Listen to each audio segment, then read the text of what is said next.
Hey, what's up guys? Dan with Barrel Blazing Barbells, and today I'm doing a quick review on this guy right here, the Sightmark Citadel 1 to 10 by 24. It is HDR. It's got a few little bells and whistles with it. So yeah, nice optic. I want to talk about it. So let's get right into this thing. All right, so first thing on this, I'm just going to go through a couple of little details on it. It is an HDR reticle. It is red illuminated, and it has 11 different settings going from essentially off 1 through 11. So the intensity level, it will go pretty bright. And if you're curious on what the reticle actually looks like, it's that guy. It's hard to get this to zoom in right there. Let's see if I can get it. It does have a little red dot in the middle.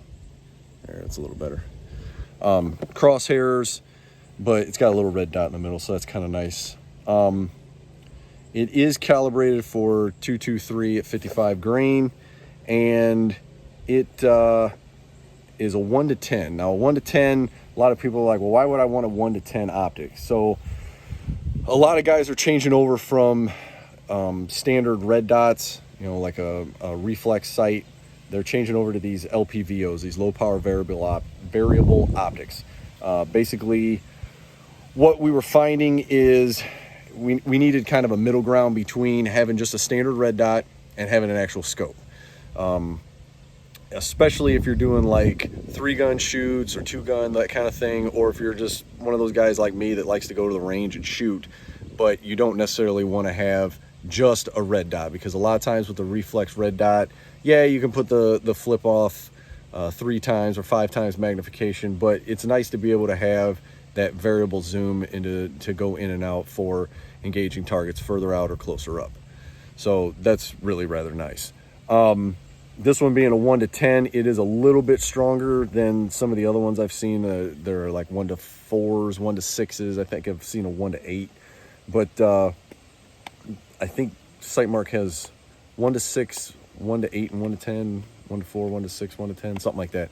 I believe they have 3 different models of this one, but this is the 1 to 10.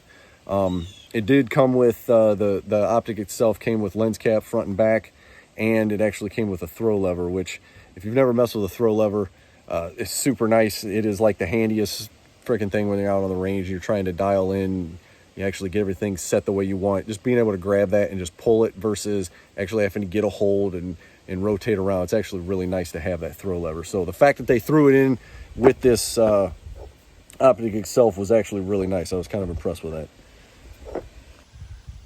Okay, so this is the setup that I have it on. This is actually a 22 long rifle from Ruger Precision.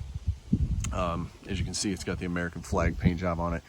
That was one of the selling points for me because I love my American flag. But these are the actual lens caps I was talking about. As you can see, they lock into place and then they're quick open. They're spring loaded. They're kind of nice. Just so you guys know, one thing I want to point out is this is set up on medium height 30 millimeter rings. If you're going to run this on an AR, you might want to go with a actually physically taller, because if you look here, this is adjustable up and down, and if you're running on a standard AR, the cheek weld to where the actual center of the optic is, I actually had this set up on my AR for a little bit, and I wanted higher rings. The next size bigger would have been perfect. It was just, I was having to push my head down a little harder onto the buttstock than I really wanted. So not that that's a big deal, it's just I didn't have an extra set of 30 millimeter rings to play around with. But overall, this thing's really, really nice for an LPVO. This is the throw lever I was talking about. You can see it is aluminum, 1 screw operation there, and it does make adjusting on the fly much, much easier than normal. This thing has a really, really, I don't want to say it's stiff, because it's not stiff. It's got a very fluid motion, but a lot of times on lower power optics, I've noticed that the adjustment can be kind of sloppy, and this thing is really, it feels really nice. So very, very well built. All right, I just want to give you guys a quick kind of overview of what this thing actually looks like. There's the kind of top profile and the side, And then I'm going to attempt to get a through the optics view here and see if we can actually do this. All right, guys, so this is rather difficult to do, but I was able to get a little bit of a focus there down the scope itself, so you can actually see what it looks like through the scope. It does have like a 3.1 to 3.7 eye relief, so about 3 inches back, 3.5 somewhere in there is about the optimal eye relief, but you can see it's really clear. And I've only got it set on, looks like 3.5 on the magnification there. I don't know if I can mess with this while we're actually filming here. This is super hard to do. It's out, I want to go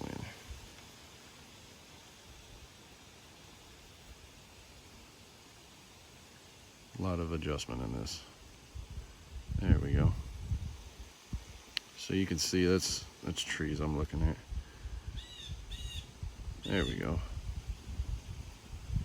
All right, and so you can see this thing is really clear for a 1 to 10. Being able to zoom in like that is actually really nice, because that's about, I don't know, 50 yards out there. So yeah, nice to be able to kind of see that distance, but also be able to drop back to that 1x magnification that I was talking about, and actually be able to, you know, engage smaller targets. A lot of times when you're doing shooting and you're engaging individual targets and being able to hit here, move back and forth.